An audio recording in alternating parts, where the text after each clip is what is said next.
சங்கிலியன் பார்வையாளர்களுக்கு வணக்கம். இது இலங்கையின் முக்கிய செய்தி. யாழ்ப்பாண வேளாளர் சமூகத்தினர் இரத்த தானத்தில் ஈடுபடுவதில்லை. சரத் வீரசேகர குற்றச்சாட்டு.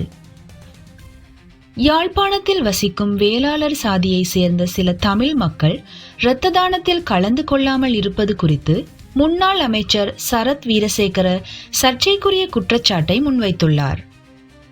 ஒரு ஊடக சந்திப்பில் கலந்து கொண்ட அவர், வடக்கு பகுதியில் இரத்த தான முகாம்கள் நடைபெறும் போது குறிப்பாக வேளாளர் சமூகத்தை சேர்ந்த சிலர் தங்கள் இரத்தத்தை வழங்குவதில் ஆர்வம் காட்டாமல் இருப்பதாகவும், இதற்கு காரணமாக சாதி அடிப்படையிலான மனநிலையே இருக்கக்கூடும் எனவும் தெரிவித்தார்.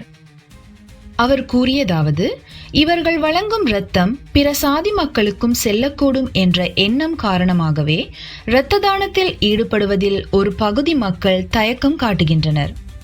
மனித உயிரை காக்கும் இந்த உயர்ந்த பணியில் சாதி மனப்பான்மை இடையூறாக இருப்பது வருந்தத்தக்கது என அவர் குறிப்பிட்டார்.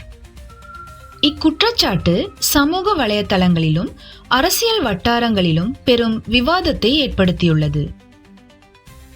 இந்த கருத்தியல் உண்மையா என்பது குறித்து தொடர்புடைய சுகாதார அதிகாரிகளிடமும் சமூக அமைப்புகளிடமும் விளக்கங்கள் எதிர்பார்க்கப்படுகின்றன. இரத்த தானம் மருத்துவ ரீதியாக எந்தவித வேறுபாடும் பார்க்காது உயிர் காக்கும் செயல் என்பதால் இப்படிப்பட்ட குற்றச்சாட்டுகள் வடக்கில் சமூக உறவுகளை பாதிக்கக்கூடும் என்ற கவலை சில தரப்புகளில் இருந்து வெளிப்படுத்தப்பட்டுள்ளது. சர்ச்சை தொடரும் நிலையில் அரசியல் வட்டாரங்களில் விமர்சனங்கள் எழுந்துள்ளன.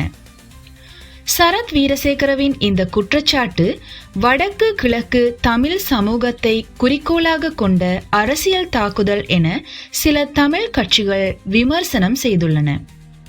இந்நிலையில் யாழ்ப்பாண வேளாளர் சமூகத்தினர், சுகாதார அதிகாரிகள் மற்றும் அரசியல் பிரதிநிதிகள் இது குறித்து தெளிவான தகவல்களை வெளியிட வேண்டிய அவசியம் உருவாகியுள்ளது. இது போன்ற பல சுவாரஸ்யமான செய்திகளை உடனுக்குடன் தெரிந்து கொள்ள எமது சேனலை சப்ஸ்கிரைப் செய்ய மறக்காதீர்கள்.